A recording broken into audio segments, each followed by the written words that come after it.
Tema kita dari lembah ujian menjadi lembah pujian.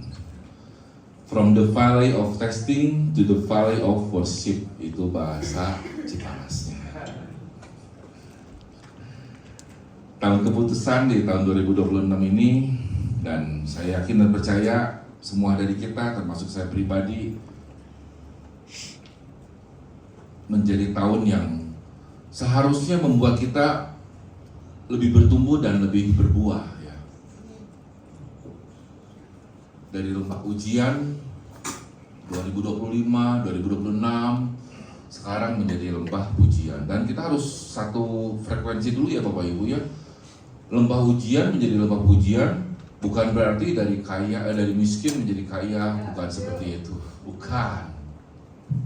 Bukan dari tidak sehat menjadi sehat. Itu makna kekristenan, makna Tuhan tuh bukan seperti itu. Tetapi apa? Dari pola pikir dunia menjadi pola pikir Kristus. Amin. Itu konsepnya. Itu yang terutama. Miskin, kaya, tidak sehat menjadi sehat, itu bukan yang utama di dalam kekristenan. Amin. Bukan. Itu bonus dari Tuhan. Tapi yang terutama ya pola pikir kita berubah. Ya Bapak Ibu ya. Next. Makanya saya catat tema firman Tuhan dalam bulan Februari, The Valley of Testing, lembah ujian. Kata lembah banyak dijumpai di Alkitab untuk menggambarkan keadaan seseorang yang sedang mengalami masa sulit, kesukaran, tekanan hidup, keputusasaan, kesedihan, jalan kehidupan yang terasa seolah-olah gelap dan tidak tahu apa yang harus dilakukan. Saya yakin dan percaya kita semua pernah mengalami itu dan bahkan mungkin sedang mengalami itu. Banyak orang saat berada di lembah merasa seolah-olah Tuhan sedang meninggalkan, atau bahkan Tuhan tidak peduli dan tidak menjawab doa-doa. Benarkah demikian? Itu kan pertanyaannya kan? Benarkah demikian? Kita coba tes satu persatu Bapak Ibu ya.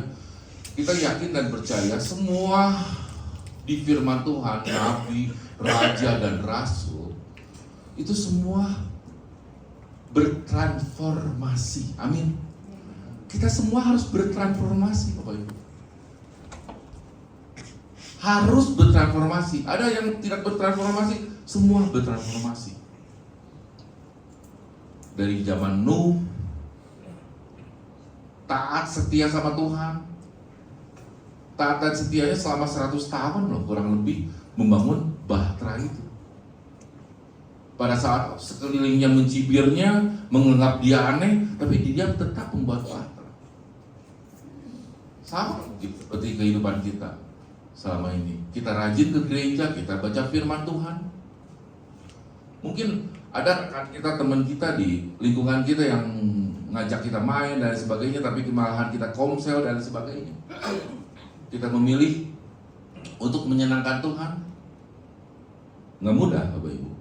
Begitupun Nuh, Abraham kita tahu, Musa dari zona nyamannya keluar ke zona ujian, ya, berubah, pola pikirnya berubah, kehidupannya. Nah, kita semua di sini seperti itu Bapak Ibu ya. Kita harap kita yang di lembah, yang ada di lembah ujian, mungkin yang ada di lembah kenyamanan di hidup kita, kita harus berubah menjadi searah seperti Kristus. Amin. Kita harus lihat Hosea, kita harus lihat Daud. Itu yang menguatkan kita. Kita nggak diuber-uber seperti Daud. Kita masih berada di Cipanas. Mungkin ada lembah kekelaman, ada lembah ujian masuk di dalam hidup kita. Kita nggak usah lari dari itu. Kita hadapi itu. Ya.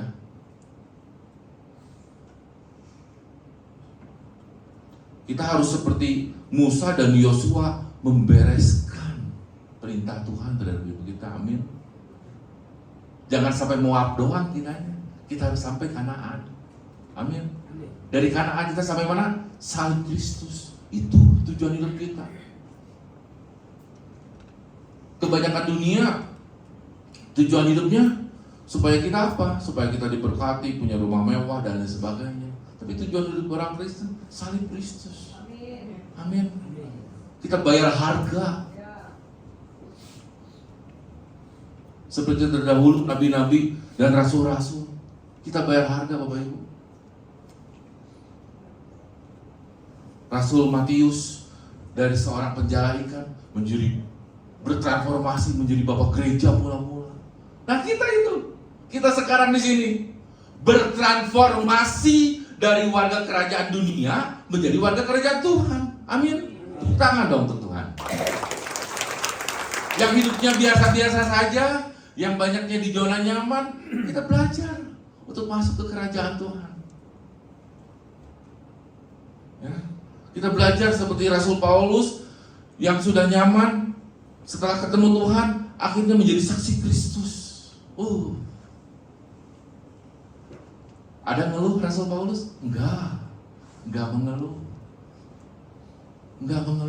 Rasul Petrus mengeluh? Tidak. Nanti kita baca Rasul Petrus nggak mengeluh. Ada buktinya kok. Rasul Petrus nggak mengeluh. Rasul Paulus nggak mengeluh. Ada buktinya kok. Bertransformasi kita. Tapi kenyataan hidup sulit. Ya, kalau kenyataan hidup sulit, kita harus bawa Tuhan dalam hidup kita. Kita harus keluar dari pola pikir kita yang seperti orang Israel. Kita harus bisa seperti Ruth. Kita harus bisa seperti Yesus Kristus. Orang kebanyakan dari kita ya Bapak Ibu ya, dari bawah ke atas kan. Dari lembah kekelaman menuju lembah pujian. Tapi Yesus dari lembah pujian menuju bawah. Itu Tuhan kita. Amin.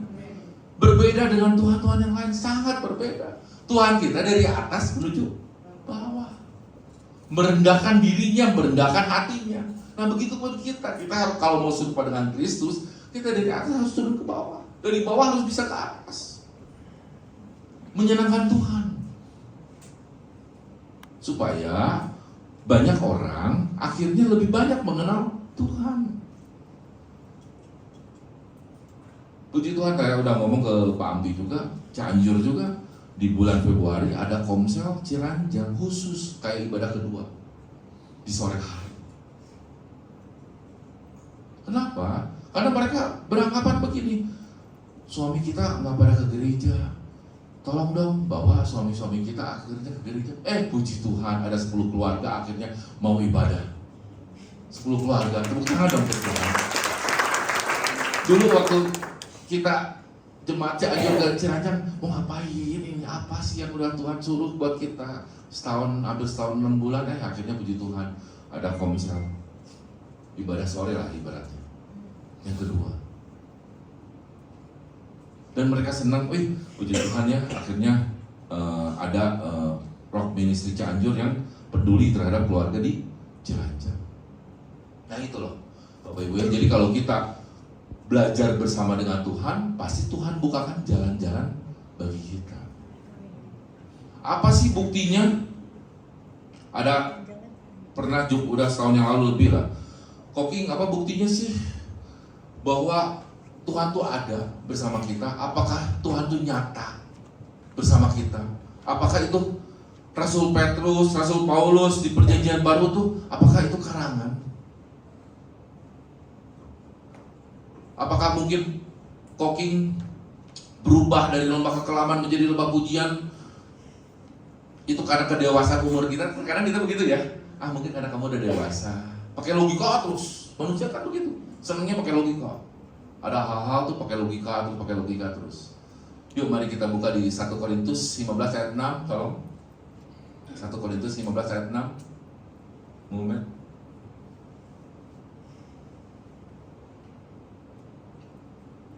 1 Korintus 15 ayat 6. Sesudah itu Yesus menampakkan diri kepada lebih dari 500 saudara sekaligus. Kebanyakan dari mereka masih hidup sampai sekarang, tetapi beberapa di antaranya telah meninggal. Ini loh Yesus kita. Masih mempertanyakan lagi.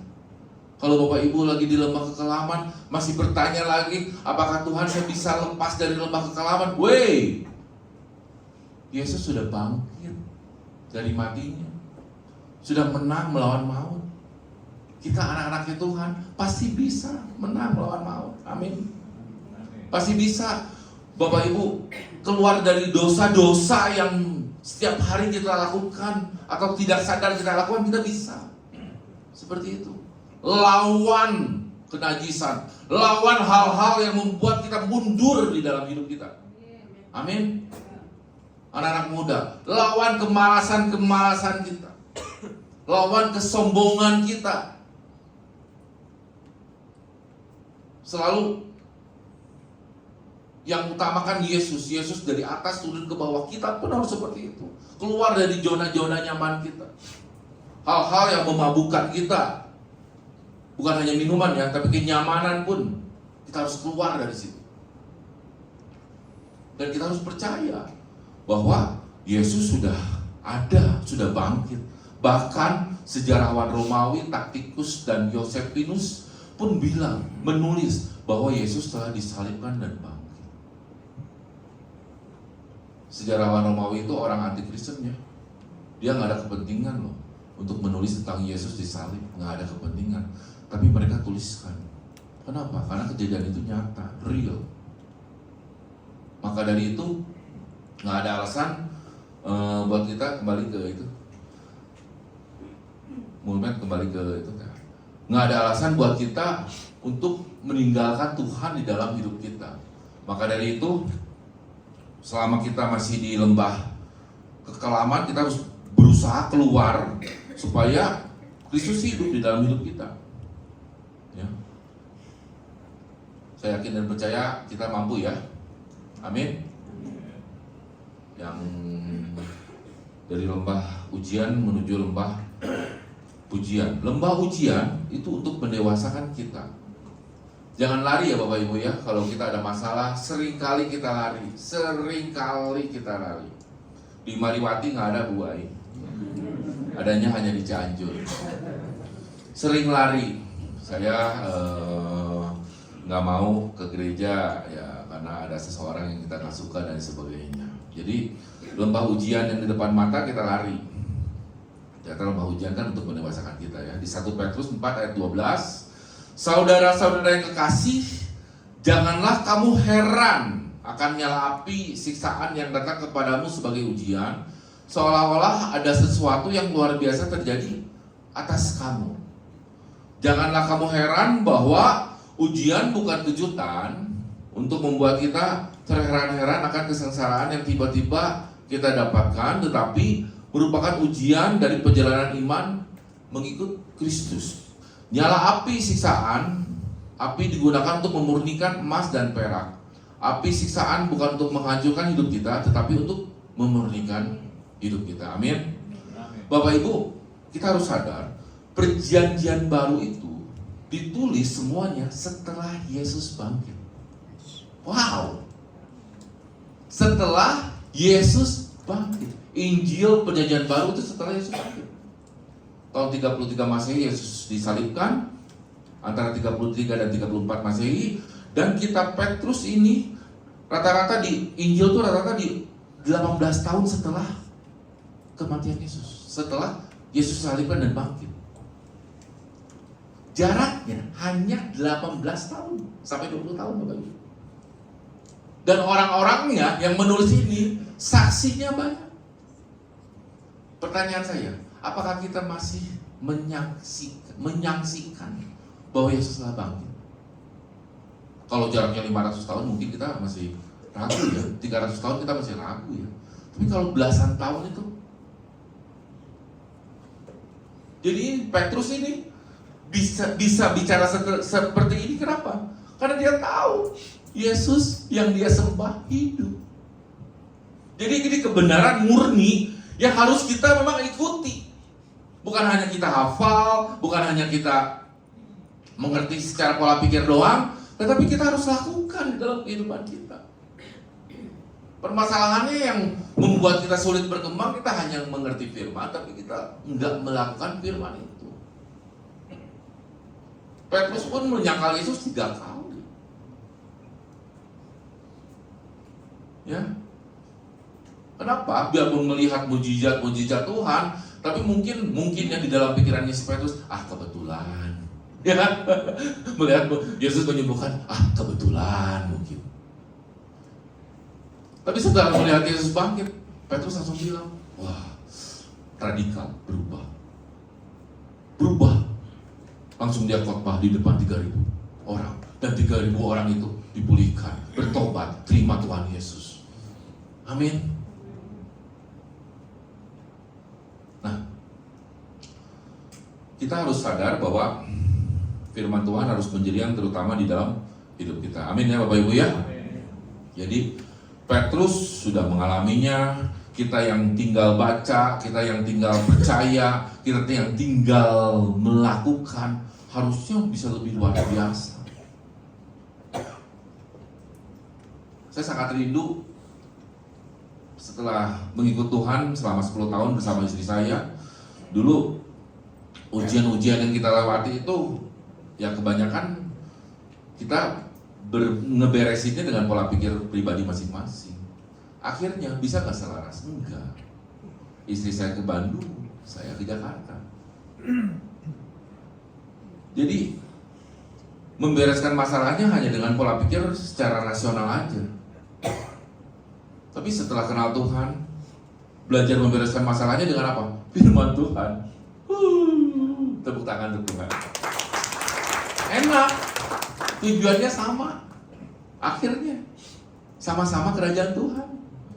Ada egois gak di situ? Nggak ada. Kasihnya sama nggak? Sama. Semuanya sama. I love you-nya sama nggak? Setiap hari istri saya. Amin, istri saya.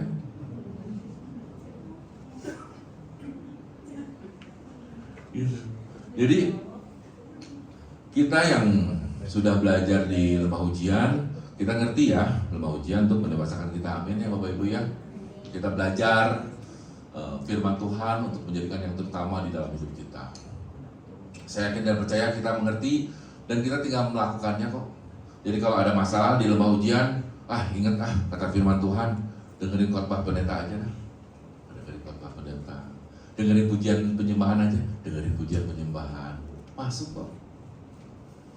Anak-anak muda yang khawatir dengan masa depan, dengerin firman Tuhan, dengerin khotbah pendeta, baca firman Tuhan, lingkungan yang positif, robah lingkungan kalian, yang tidak membuat kalian bertumbuh dan berbuah, yang hanya membuat kalian tertawa doang, tinggalkan itu. Belajar untuk meninggalkan zona-zona nyaman kita. Amin. Yang kedua, next. Respon saat di lembah menentukan siapa diri kita. Amin. Jadi di Ibrani 12 ayat 11 berbicara, memang tiap-tiap ganjaran pada waktu ia diberikan tidak mendatangkan sukacita, tetapi duka cita. Tetapi kemudian ia menghasilkan buah kebenaran yang memberikan damai kepada mereka yang dilatih olehnya. Nah, kita tuh dilatih oleh firman Tuhan Bapak Ibu setiap hari ya. Tiap-tiap ganjaran yang diberikan Tuhan seringkali menggunakan lembah ujian untuk menyatakan bahwa Dia sedang bekerja dalam diri orang percaya. Diri kita dibersihkan dari kekotoran duniawi agar kita menjadi orang yang berkualitas secara rohani, memiliki keserupaan dengan Kristus. Iman kita dikuatkan agar mampu menghadapi godaan dunia. Jadi diri kita tuh dibersihkan Bapak Ibu ya.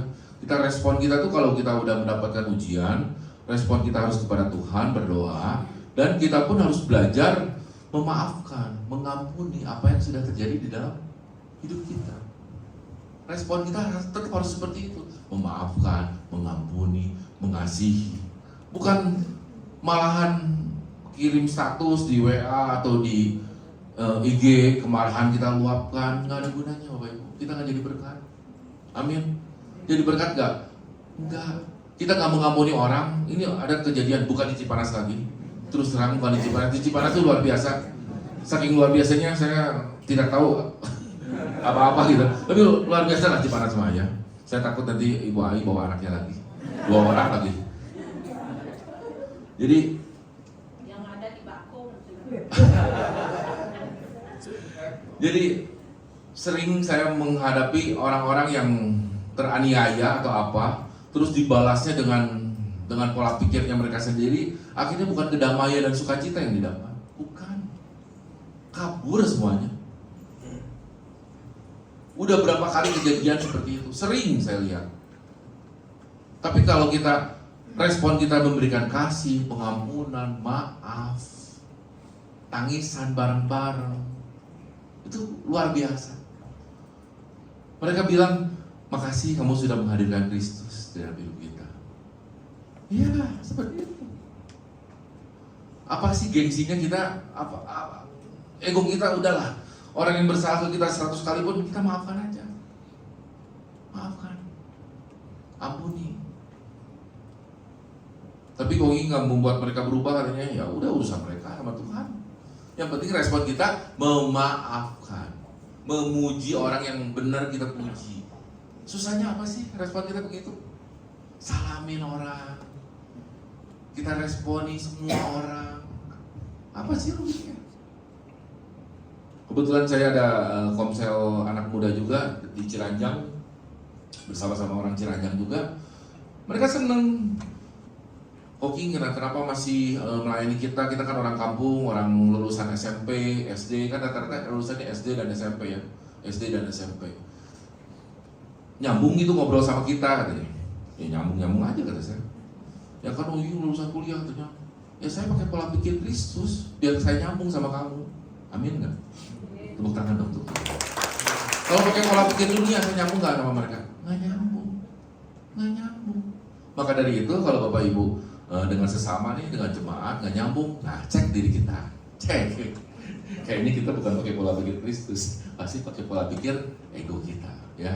Jadi respon saat di lembah itu menentukan siapa diri kita, Bapak Ibu ya. Selalu berespon memaafkan, mengampuni, mengasihi, memberi hidup, apapun itu yang menyenangkan Tuhan, ya.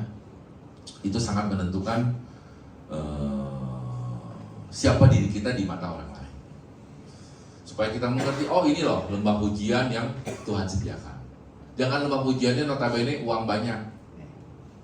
Ya, jangan seperti itu. Kenapa? Kalau lembah pujian kita selalu menyamaratakan dengan uang banyak dan kesehatan prima, kita sulit mengasihi sesama secara tulus, sulit Bapak Ibu. Sulit, percaya sama saya. Kita akan melihat atau menyayangi orang berdasarkan statusnya aja. Kenal Tuhan secara utuh nggak bisa. Karena Tuhan yang kita sembah itu tidak memandang dia Yahudi atau non-Yahudi. Dia mati untuk kita semua. Jadi respon itu sangat-sangat menentukan sekali siapa diri kita. Rock Ministry Cipanas di sini bisa berkembang menuju kerajaan Tuhan tergantung respon setiap jemaatnya. Amin. Hamba Tuhannya, gembalanya, jemaat-jemaatnya tergantung respon kita. Sukses tidak suksesnya kita di kehidupan kita, di ekonomi kita, di keluarga kita tergantung ini respon kita. Kita bersyukur nggak menghadapi badai? Kita bisa rendah hati nggak terhadap keadaan kita? Ini menentukan. Kita mau nggak ditempa pada saat seperti ini? Ya anak-anak muda ya di Ciranjang terutama, saya karena pelayanan saya banyak di Ciranjang, saya banyak ngobrolnya tentang Ciranjang. Nanti pun saya udah ngomong ke Pak Ampi kok bahwa ada di Kagetring mungkin di bulan Juni atau apa, Cipanas, Cianjur, Ciranjang dan Sukabumi akan nyatu semua. Kita saling kenal ya nanti ya sama-sama ya. Nanti jemaat Ciranjang kan kurang lebih ada 100 orang, nanti bisa hadir juga berkenalan kita dengan anak-anaknya dan orang-orang tuanya. Sehingga Rock Ministry di Cianjur, Cipanas, Sukabumi dan Ciranjang bisa saling menopang satu dengan yang lainnya. Saya juga berharap nanti jemaat di Cipanas juga bisa hadir melayani di sana. Gitu ya. Jadi respon itu sangat menentukan kita Bapak Ibu. Saat di lembah siapa menentukan diri kita. Dan saya yakin dan percaya jemaat Cipanas pasti Yesus tuh pasti yang terdepan, ya. Enak kok. Jadi kalau Bapak Ibu bilang, Koki, kapan sih kita masuk lembah pujian? Saya udah melakukan karakter Tuhan, tapi kok sulit sekali kita masuk lembah pujian. Sabar, ingat. Nabi Nuh membuat bakar berapa lama? 100 tahun. Ya, sabar.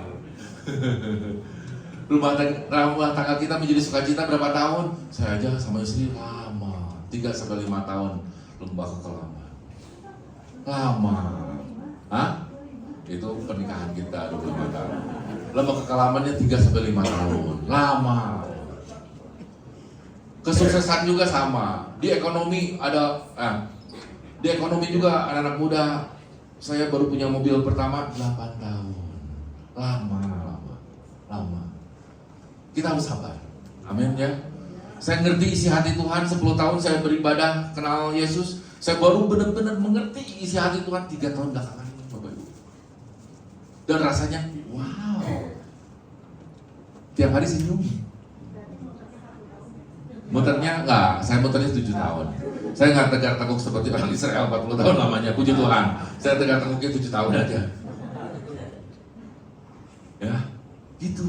Jadi kalau Bapak Ibu nanya, kok ingin di lembah kekelaman? Setiap hari saya lembah kekelaman. Permasalahan banyak di kantor, di gereja, di pelayanan, ada aja. Apalagi pada saat istri minta sesuatu. Tapi saya ngerti. Apa? Oh, ini berkat Tuhan. Saya harus melayani. Seperti itu. Jadi ya, penting ya Bapak Ibu ya respon. Amin ya. Kita mau responnya mengasihi, amin. Kita responnya mau mengampuni, amin. Amin.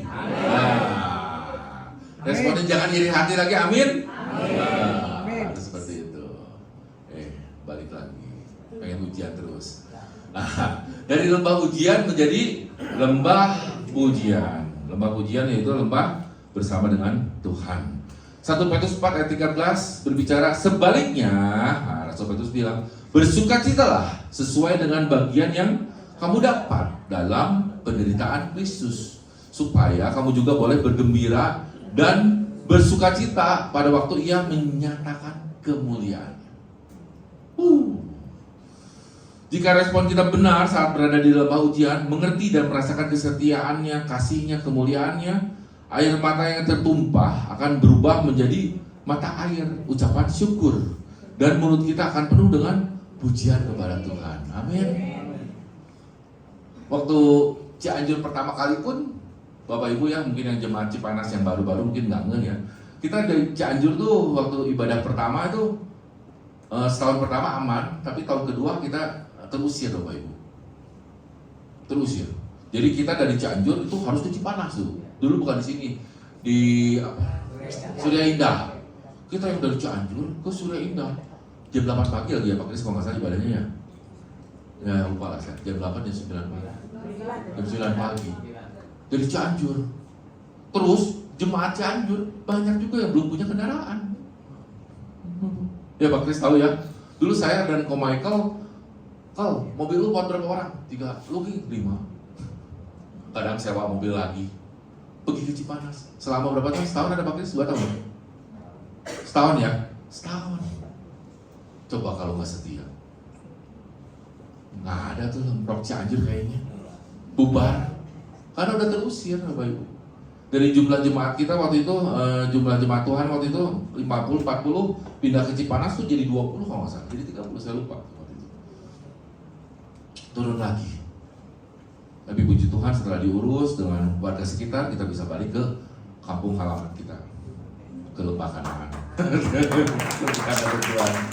Gitu.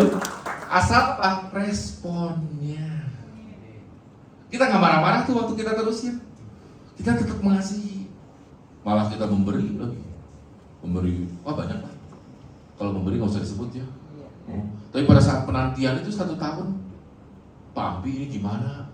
Udah aja lu ke Cipanas, enak aja. Lu yang orang Cipanas satu doang, enak bolak-baliknya dekat. Gue belum jemput jemaat dulu lagi. Dari Cianjur ke bawah lagi, ke atas lagi. Udah pulangnya makan bareng lagi. Udah makan bareng, nganterin lagi. Aduh, setahun Bapak Ibu, beneran. Makanya saya pernah cerita kan, ini Pak Kris tahu lah, Pak Kris, Ricky, jemaat lama tuh. Ada orang pernah bilang kan, jemaat Sukabumi kok Kiki enaknya pelayanannya langsung berbicara, enak aja. Saya dari driver. Lama ya Pak Kris ya, driver. Berapa tahun antar jemaat, jemput jemaat, jadi usher. Ya puji Tuhan yang belum jadi song leader aja saya belum dikasih. Kemuliaan Tuhan belum terjadi. Saya jadi song leader. Tapi ya kita harus sadar ya dengan kapasitas kita masing-masing ya. Gitu Bapak Ibu ya. Jadi pelayanan tuh seperti itu Bapak Ibu. Jadi Bapak Ibu di sini yang masih pelayanan, semua pelayanan sama ya. Yang nggak mau pelayanan tolong dong pelayanan. Rendahkan hati kita. Ya. Sekarang habis ibadah langsung daftar ke Pak Riki, koordinator satelit, ke wakil koordinator Ibu Yuni. Saya mau belajar musik misalkan. Saya nggak bisa belajar. Kita masuk ke lembah ujian supaya kita bisa menjadi lembah ujian. Amin. Nih di sini nih ada Niki nih. Niki mana Niki? Niki tuh, Miki tuh. Miki. Itu Miki Bapak Ibu. Ini kesaksian sedikit ya. Miki itu nggak ada talenta musik sama sekali. Waktu kita lesin, nggak apa-apa ya Miki ya, saya cerita ya Miki ya. Boleh apa? Sempet mau mundur sayanya dan gereja. Aduh ini lama ya belajarnya ya kata saya. Niki, lu udah bisa belum setahun? Saya tanya Yardi, belum, masih 40%. Aduh, udah setahun ini kata saya. Tapi saya selalu ingat orang Israel aja tegar tekuk 40 tahun. Ini baru setahun ujiannya. Harus maju buat Tuhan kata saya. Tahun kedua, ya tadi saya tanya ke apa? Pak Kris juga. 2 tahun, puji Tuhan. Nilainya udah biru, nggak merah lagi. Puji Tuhan. Semua buat kemuliaan Tuhan kata saya. Tepuk tangan dong buat Tuhan. Iya gitu. Pak Ampi nunggu saya 7 tahun 8 tahun. Jadi Bapak Ibu santai. Jadi kalau suami istri belum berubah, ingat kok Kiki aja 7 tahun gitu. Orang Israel 40 tahun, Nabi Nuh 100 tahun. Ya, jadi kita sama-sama yuk belajar. Kita sama-sama dari lembah ujian menjadi lembah pujian.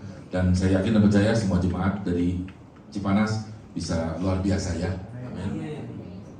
Next. Oh, tuh kenapa ujian terus ya? Senang ya.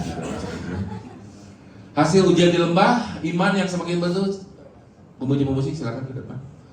Iman yang semakin bertumbuh, dewasa dan kokoh. Saya melihat Pak Kris luar biasa dari 10 tahun yang lalu kenal sampai sekarang tetap muda.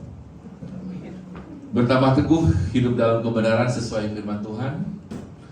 Melalui lembah ujian, karakter kita semakin dibentuk, amin. Mendatangkan damai, sejahtera dan sukacita, ini yang sangat luar biasa. Jadi hasil ujian di lembah, kita akan mengerti damai, sejahtera dan sukacita yang dari Tuhan. Yang terakhir, air mata yang pernah tertumpah akan menjadi lagu yang indah untuk menyatakan syukur dan kesaksian yang menguatkan diri kita dan orang lain. Amin Bapak Ibu. Saya yakin dan percaya. Yang terakhir, itu balik lagi Bapak. Dari lembah ujian menjadi lembah pujian. Lembah ujian untuk mendewasakan kita. Respon saat berada di lembah ujian menentukan siapa diri kita. Apakah kita masih anak dunia atau kita menjadi anak Tuhan. Yang ketiga, dari lembah ujian menjadi lembah pujian. Amin. Anak-anak muda, amin. Tuhan berkati kita semua.